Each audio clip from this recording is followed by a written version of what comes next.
bienvenida como cada semana a su casa, a nuestro querido Víctor Ronquillo. ¿Cómo estás, Víctor? Bien contento de estar aquí, Braulio, ¿no? Y bueno, presentando pues un documento histórico, un documento monumental y un documento que abre una nueva narrativa sobre el tema que hemos considerado la guerra sucia. ¿Qué ocurrió en el país de 1965 a 1990 en términos de una brutal represión? Y aquí empieza la nueva narrativa de este impresionante documento que es el informe del Movimiento de Esclarecimiento Histórico de la Comisión de la Verdad y que lleva por título ni más ni menos que Fue el Estado. Así de sencillo, así de nítido. Fue el Estado. Bueno, yo decía sobre esta nueva narrativa porque al final de cuentas, en este periodo de la historia contemporánea de nuestro país, no solamente se reprimió a los grupos que hemos considerado víctimas de la guerra sucia, como pueden ser los grupos relacionados con la guerrilla. No, hay 15 grupos que fueron reprimidos en ese momento, ¿no? Y esto ya revela una realidad totalmente distinta. Grupos campesinos, grupos de la disidencia intelectual, periodistas, grupos de la diversidad sexual, grupos del movimiento urbano popular, grupos víctimas de, digamos, procesos de construcción de desarrollos, grupos también víctimas de control territorial en términos de lo que hoy consideramos pues esta explotación de los recursos naturales, ¿no? Esta perspectiva, esta narrativa diferente nos deja ver las razones fundamentales de esta represión perpetrada por un Estado autoritario. ¿Cuál es la razón? Se nos ha dicho mucho que la razón es política. Nada que ver. La razón es económica. No se buscaba la realidad de la seguridad nacional. Se buscaba ni más ni menos que la perpetuación de un proyecto capitalista, extractivista, que de alguna manera se abrigó en esos años y que tuvo un momento interesante. Aquí ya se abarcan los primeros años del neoliberalismo. Ahora, fue el Estado, pero ¿quiénes fueron los perpetradores? Indudablemente y de manera sustancial, las Fuerzas Armadas, el Ejército Mexicano. Y de ahí la reticencia para que se obtuviera información. Decía yo que este es un trabajo monumental. Son 6,000 páginas. Es una verdadera colección este informe. Y me parece a mí que es un documento que supera mucho lo que han sido los informes de la verdad. Por ejemplo, en Argentina, un célebre informe, Nunca Más, animado por Ernesto Sábato. No, este informe tiene muchos más elementos porque al final de cuentas plantea lo que ocurrió en el pasado, lo reflexiona desde este presente y mira hacia el futuro.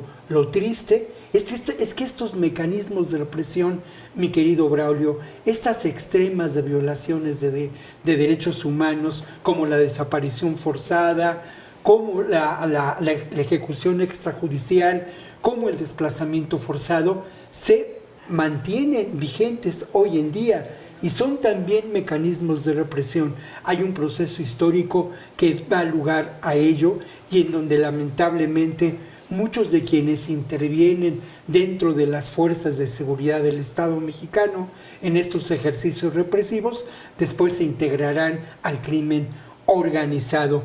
Y yo quiero insistir mucho, y por ahí en las primeras páginas de este monumental informe suscrito por David Fernández, por Abel Barrera y por Carlos Pérez Ricard, integrantes comisionados de este mecanismo de esclarecimiento histórico, bueno, ellos hablan del derecho a la verdad, pero el derecho a la verdad no solamente es que las víctimas, que son fundamentales y ocupan el centro de este informe, la organización de las víctimas, de sus familiares, pero no solamente es que ellos se enteren quiénes fueron los perpetradores de esta atroz violencia. Es muy importante, y esto se logra con este monumental trabajo en términos de la defensa de los derechos humanos, se logra un diálogo de intersubjetividades, se logra una nueva narrativa, se logra plantear una nueva realidad, una perspectiva distinta de lo que ocurrió en la llamada Guerra Sucia y en estos años, porque el informe abarca hasta 1990.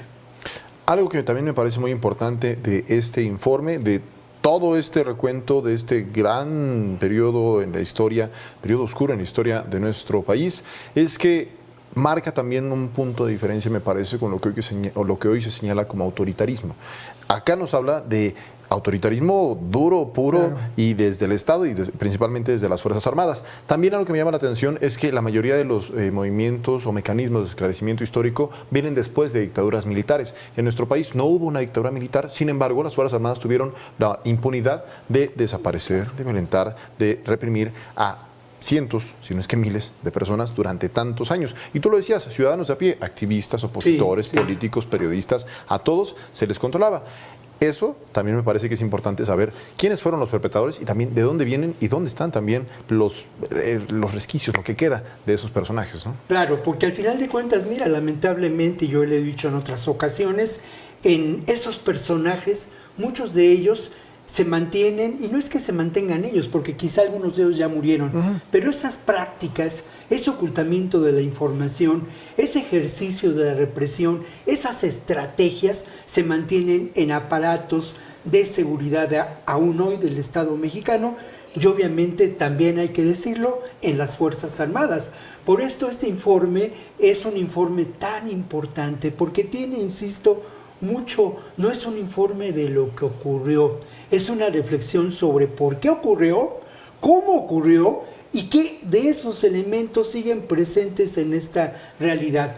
Es muy importante señalar lo siguiente, esto es justicia transicional. ¿Qué significa ello? Significa que cuando los mecanismos de procuración de la justicia, de reparación del daño por parte de un Estado son insuficientes, se tiene que recurrir a otros mecanismos, como esta Comisión de la Verdad, como este mecanismo de esclarecimiento histórico y obviamente como este, insisto mucho en el término, monumental informe. Esto es justicia transicional. A mí me parece que este informe debe ser leído con amplitud, debe ser reflexionado, deben reflexionarse sobre sus contenidos y yo me voy a permitir, Braulio, a lo largo de este año, sí, volver a él, porque son 6,000 páginas. Solamente he presentado lo que es lo sustancial del primer volumen, un volumen de 300 páginas. Es un trabajo monumental, una parte muy importante